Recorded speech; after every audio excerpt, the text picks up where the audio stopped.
Welcome back, everybody, to the Pokemon SoulSilver playthrough. This is part 54, and we are still at Cinnabar Island.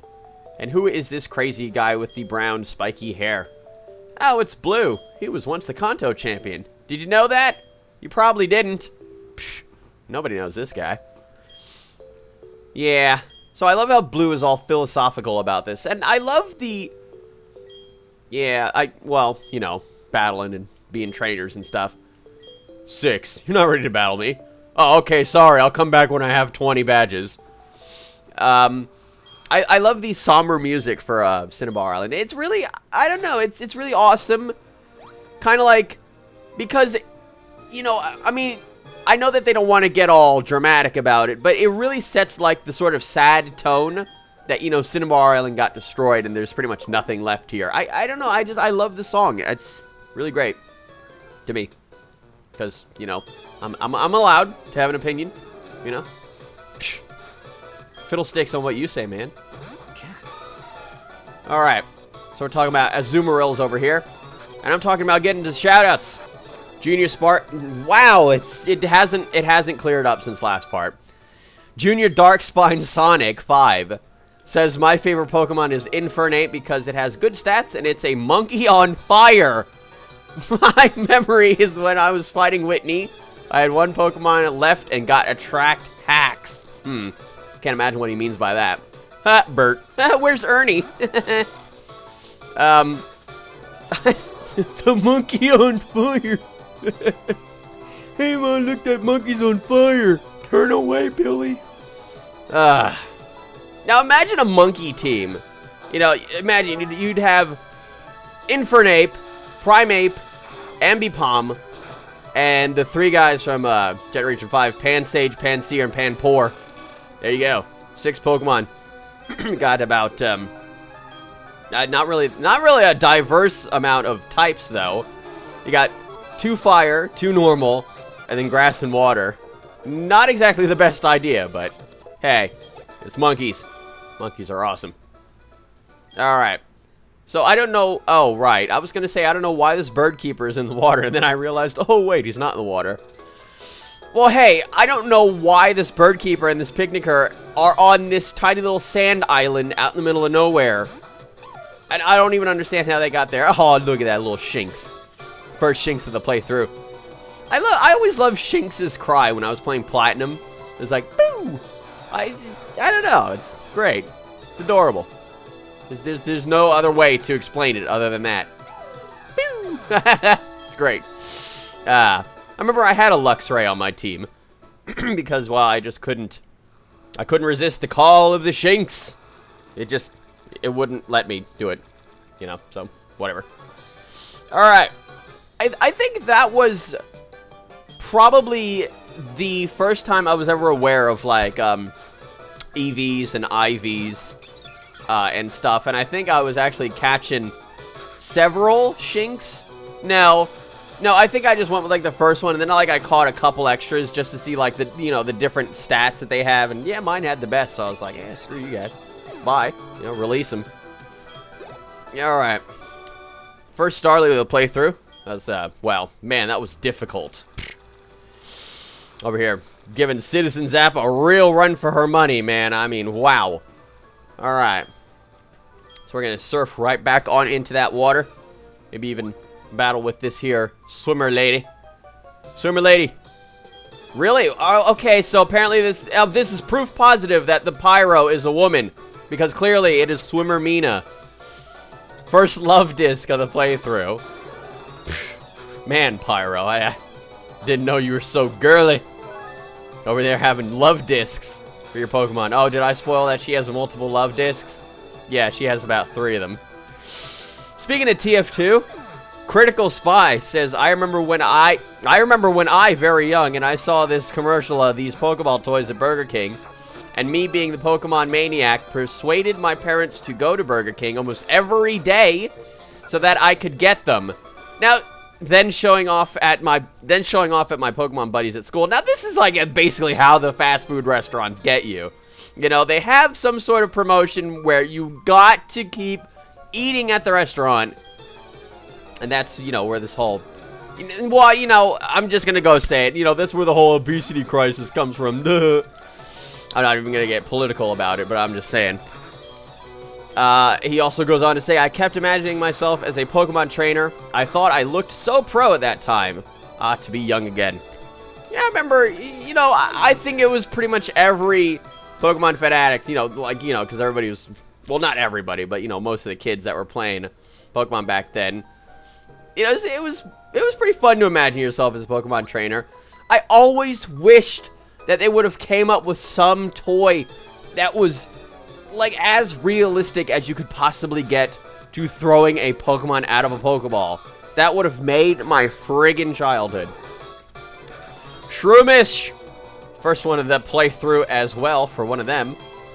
And, whatever was before that. Oh, right, yeah. Bidoof. The derpiest of the Pokemon. Even derpier than Derpy Hooves. Yeah, I went there. Deal with it. Sunglasses. Alright. Alright, so we're hopping on into Seafoam Islands. Hey, look at that dugong. But we're not staying in the Seafoam Islands for very long, because I realized I made yet another mistake. So instead of going into the Seafoam... Oh, God! Instead of going to the Seafoam Islands, somehow I hacked the maps and teleported myself into the Pokemon Center. Not really, though.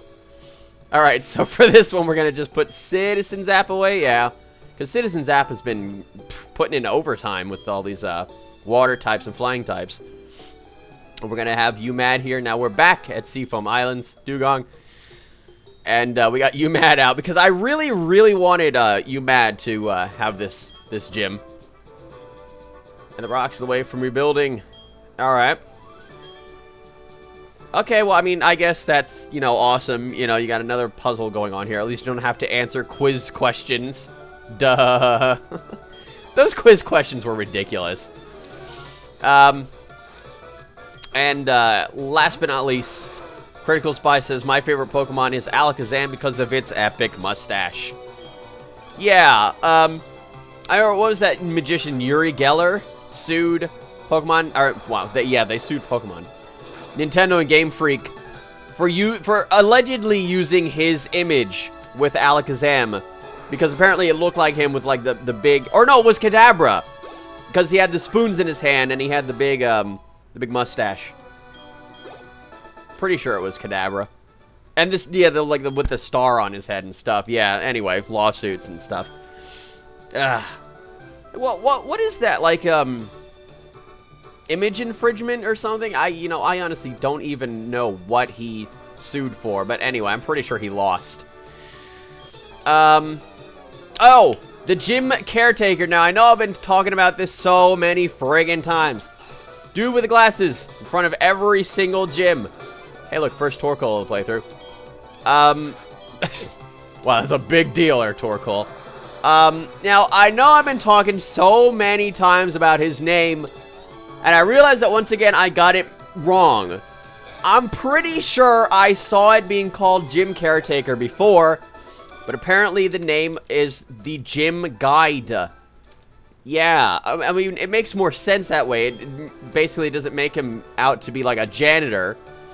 But yeah, the gym guide makes more sense because he actually gives you tips on how to beat the gym leader. Now, also, apparently, from what I read, he also has a fan name of Jim Guy.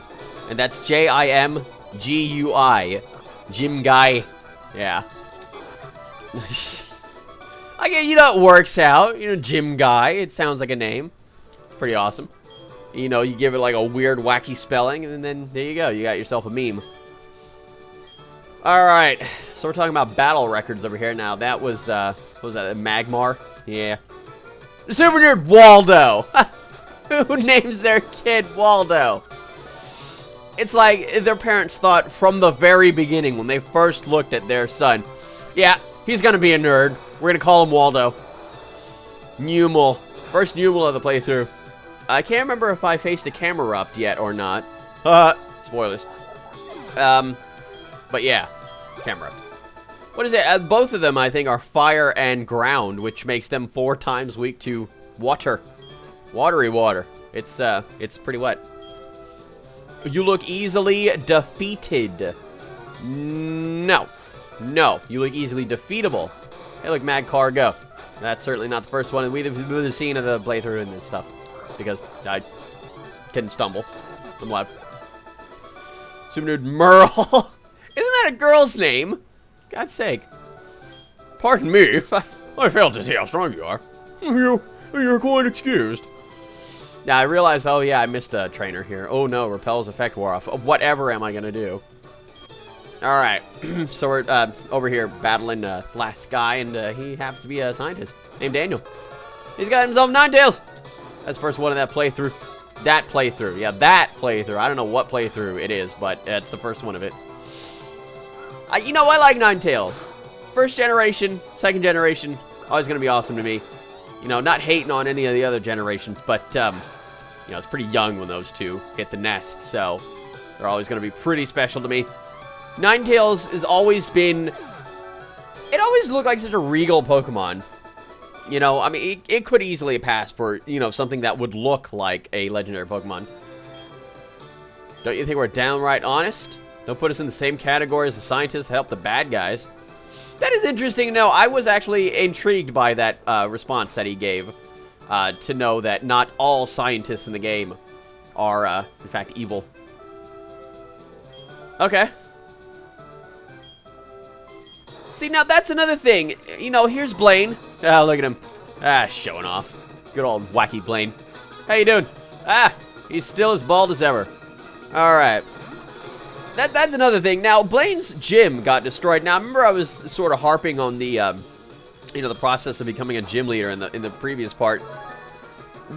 Like, you know, what exactly happens when your gym gets destroyed? Do you have to report it to somebody? Do you have to, like... Is there like, you know, is there like a league association, like, you know, like with you have the NFL and like the NBA and stuff, you know, you have to report to higher ups, like regarding like what stadium you're gonna play in. Like, does he have to report to somebody, like, you know, higher up on the food chain and say, hey, my gym got destroyed, I'm gonna go use a different one, and I'm gonna relocate to the Seafoam Islands. And then if that happens, what do they do? Do they just, you know, put a big sign like in Cinnabar Island and say, oh yeah, the gym is in the Seafoam Islands now, and you can go there? Or do they make like a whole big...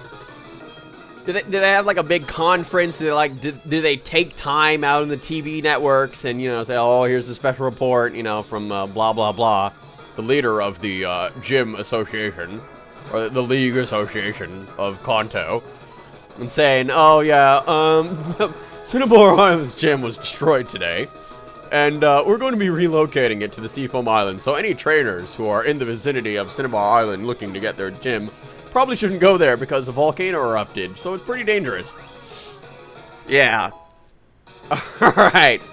So you know, that's another thing, you know, and this is going to sound terrible. How many people died on Cinnabar Island when that volcano erupted? Because, I mean, really, there were a lot of buildings and people there. And then, you know, you also had that, that mansion, the Spirit of this Cave Gym. You also had that mansion, the one that had the books on Mew's backstory, which was very interesting. I wonder if they made it out with the books, you know? I mean, God. Yeah. Over here talking about stuff. Wasn't Cinnabar Island where they did the Mewtwo thing? I can't remember.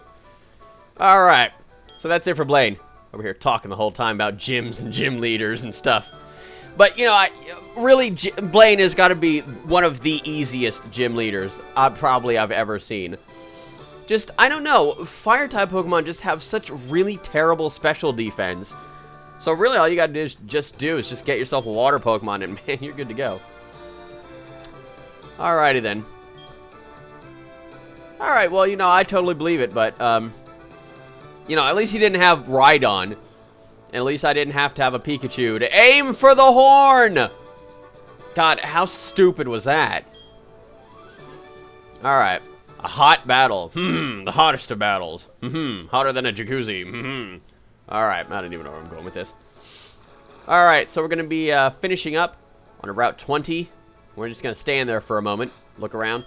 Now, I was kind of confused because I knew that there were trainers to the north, and there were also trainers to the east. So I was kind of confused on sort of how to get to them.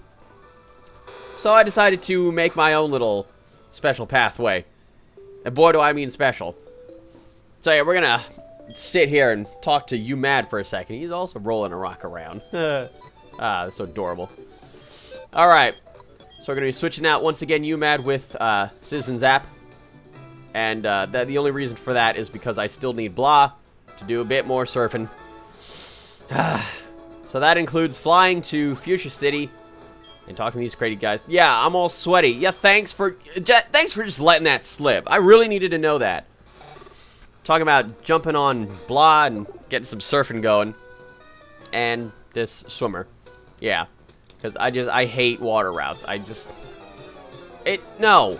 No, okay? It's no. That's all I gotta say, just no. Alright, so while we're dealing with this guy, Super Luigi Let's Plays says... What? Okay, this is an amazing memory. Super Luigi's Plays says, also, I beat Chuck Norris without getting hit. My favorite Pokemon is Magikarp because it's so epic. Alright. I don't know, I can just imagine Chuck Norris Pokemon right now. 999 all stats. 999 HP. Like, oh my god, wow. Just, I beat Chuck Norris. Oh, that's great. Arceus Shaman says, first off, I love the picture in the video. Oh, thank you. You know, that whole video that I did friggin' ages ago. What's going on here? Ah! Oh, God. It's begun with the wild battles. Oh, my God. My nightmares come true. Please run away. Please run away. Please run away and use a friggin' repel. All right. Yeah, immediately doing that. Like, not even wasting a second. Yeah, that whole video I did, what's your favorite Pokemon memory? Posted here. Ron Yakumo is my 5th favorite Toho character. Interesting to know, because she is my 2nd favorite. But we're not here to get into a whole Toho discussion.